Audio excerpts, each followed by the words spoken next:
शीर्षक अंतिम दीपक। शांत वन प्रदेश के मध्य स्थित एक प्राचीन आश्रम में वृद्ध गुरुजी अपने जीवन की अंतिम सांसों की प्रतीक्षा कर रहे थे।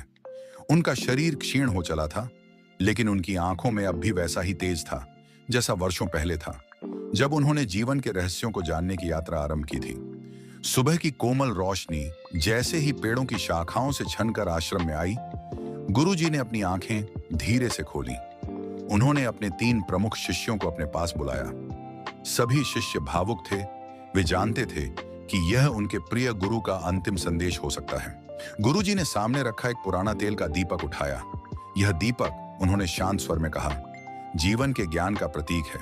मैं चाहता हूं कि तुम में से कोई इसे लेकर उस पर्वत की चोटी तक जाओ जहां पहली बार सूरज की किरणें पड़ती हैं, और वहां इस दीपक को बुझा दो। शिष्य चौंक गए। गुरुदेव, एक शिष्य बोला, यह दीपक तो ज्ञान का प्रतीक है, इसे बुझाना कैसे उचित होगा? गुरुजी मुस्कुराए।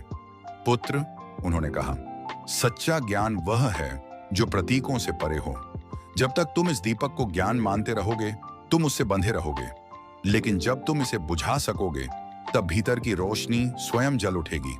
यही आत्मज्ञान है, प्रतीकों का अंत और भीतर की शुरुआत। सबसे छोटा शिष्य दीपक को लेकर निकल पड़ा। वह पर्वत की चोटी तक पहुंचा जहां आकाश के पहले रंग उभर रहे थे। उसने दीपक को हाथ में उठाया और जैसे ही सूरज की पहली किरणें उसके चेहरे पर पड़ी, उसने दीपक को धीरे धीरे बुझा दिया। उस क्षण उसे कोई भय नहीं हुआ, न शून्यता का, न अंधकार का, बल्कि एक अपूर्व शांति, एक आंतरिक प्रकाश उसमें जाग उठा। उसने महसूस किया, सच्चा दीपक भीतर था।